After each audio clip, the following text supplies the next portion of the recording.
Bismillahirrahmanirrahim. Assalamualaikum warahmatullahi wabarakatuh. Alhamdulillahirrabbilalamin. Puji serta syukur kita panjatkan kepada Allah Subhanahu wa taala. Salawat serta salam tak lupa kita curah limpahkan kepada Nabi Muhammad sallallahu alaihi wasallam. Dan kami mengucapkan terima kasih kepada Profesor Chandra Fajri Ananda dan Ibu Rara Tiara sebagai dosen pengampu di mata kuliah Sejarah Pemikiran Ekonomi pada semester 4 kali ini. Baik, izinkan kami dari kelompok 4 untuk mempresentasikan materi tentang konsep sistem ekonomi kerakyatan dalam pemberdayaan UMKM Indonesia. Baik, bisa di next slide, operator.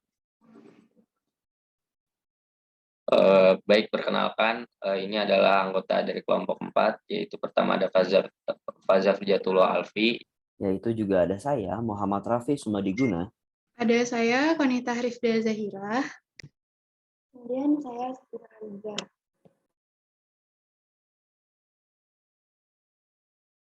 Baik, apa saja yang akan kami bahas? Yang pertama ada pengertian dan sistem ekonomi kerakyatan, lalu yang kedua ada ekonomi kerakyatan dalam pemberdayaan UMKM di Indonesia, dan yang ketiga kesimpulan.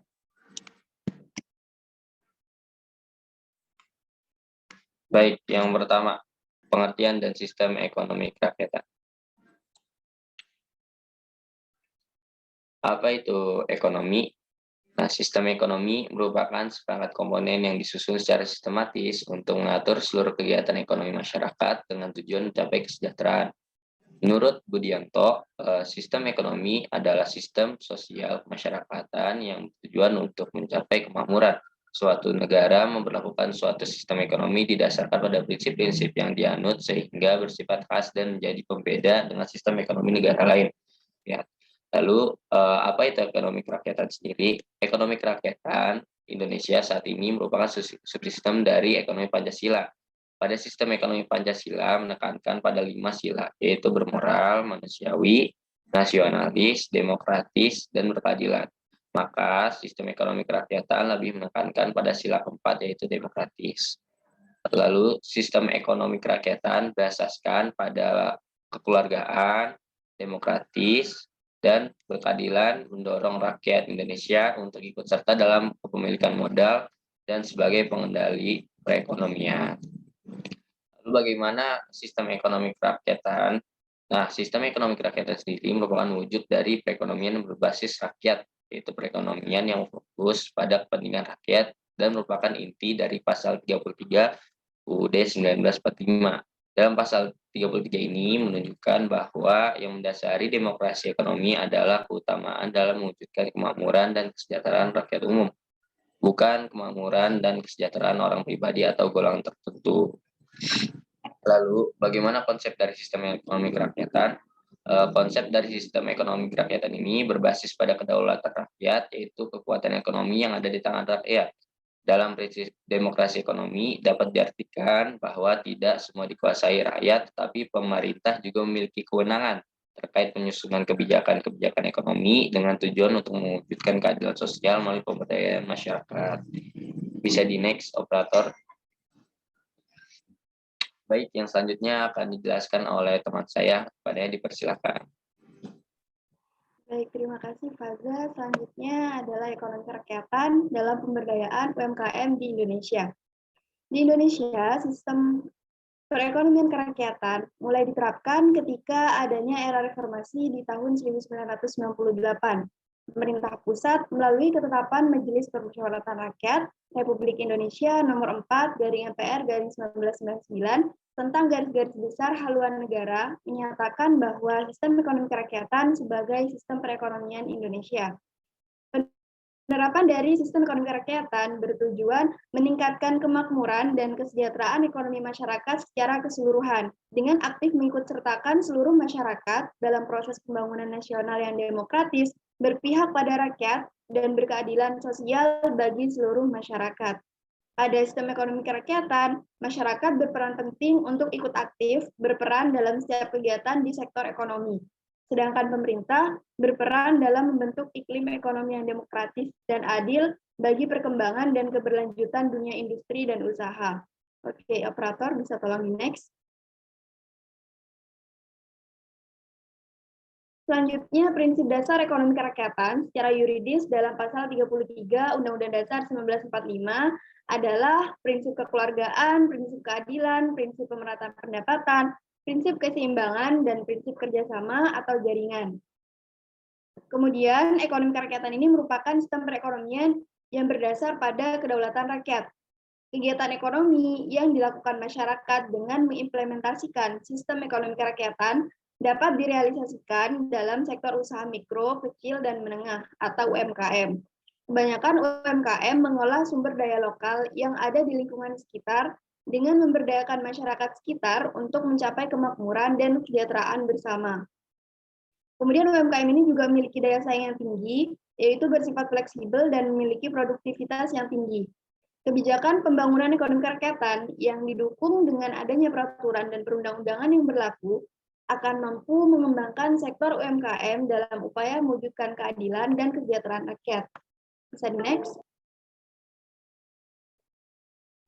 Untuk penjelasan selanjutnya, saya serahkan pada teman saya. Baik, terima kasih Lisa atas kesempatannya. Baiklah, untuk berikutnya adalah ditetapkannya Undang-Undang Nomor 32 Tahun 2004 tentang otonomi pemerintah daerah, yang mana menyebabkan terjadinya perubahan arah pembangunan ekonomi yang awalnya bersifat sentralisasi menjadi bersifat desentralisasi. Kemudian, pembangunan ekonomi daerah merupakan bentuk kerjasama antara pemerintah daerah, masyarakat, maupun pihak swasta dalam pemanfaatan dan pengelolaan sumber daya ekonomi daerah. Sebagai upaya untuk mengangkat potensi daerah, menciptakan lapangan kerja, dan meningkatkan perekonomian daerah.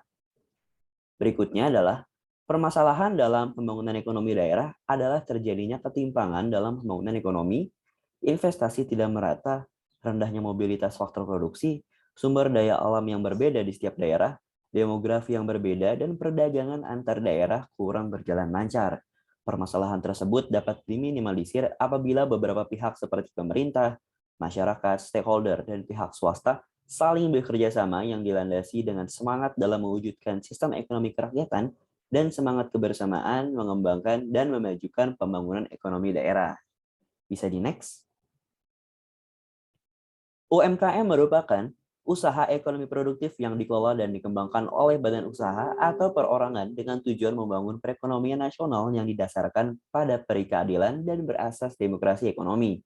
Terdapat 3 peranan penting UMKM dalam kehidupan masyarakat Indonesia, yaitu yang pertama mengentaskan kemiskinan, yaitu UMKM berperan penting dalam menciptakan lapangan pekerjaan, yang kedua meratakan tingkat perekonomian masyarakat, yang mana UMKM tumbuh dan berkembang di daerah-daerah termasuk daerah yang jauh dari ekspansi industri skala besar, dan yang ketiga adalah berkontribusi pada devisa negara. Data dari Kementerian Koperasi dan UKM tahun 2017, kontribusi dari para pengusaha UMKM terhadap devisa negara mengalami peningkatan dibandingkan tahun 2016, yaitu mencapai 88,45 miliar. Berikutnya, UMKM di Indonesia telah terbukti mampu bertahan pada krisis multidimensi pada tahun 1998, krisis global tahun 2008, dan mampu menyerap banyak tenaga kerja, serta berperan strategis menjaga stabilitas ekonomi regional maupun nasional. Dan yang terakhir, pemberdayaan UMKM menjadi strategi penting bagi keberhasilan program pembangunan nasional, yang mana dengan demikian UMKM diharapkan mampu lebih berperan dalam mengatasi adanya kesenjangan tingkat pendapatan, pemenuhan kebutuhan hidup masyarakat, dan meningkatnya lajunya roda perekonomian Indonesia. Baik, untuk berikutnya yaitu kesimpulan akan dijelaskan oleh teman kami. Dipersilakan. Terima kasih, Raffi. Kita masuk ke kesimpulan dari materi kita hari ini. Nah, jadi sistem ekonomi kerakyatan adalah sistem perekonomian yang didasarkan pada basis kedaulatan rakyat.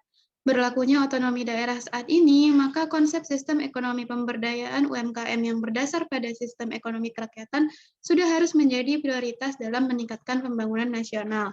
Karena terbukti sektor UMKM mampu bertahan pada setiap perubahan iklim ekonomi, termasuk dalam kondisi krisis ekonomi.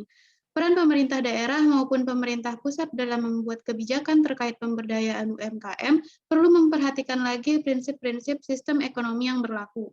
Dengan berkembangnya UMKM Indonesia, maka dapat menjadi bukti bahwa sistem ekonomi kerakyatan sudah berjalan sesuai dengan prinsip dan tujuan yang tercermin dalam UU DRI tahun 1945 pasal 33. Baik, terima kasih. Demikian presentasi dari kami kelompok 4. Semoga dari presentasi ini dapat menambah sedikit pengetahuan para hadirin semua. Lebih kurangnya mohon maaf. Wassalamualaikum warahmatullahi wabarakatuh.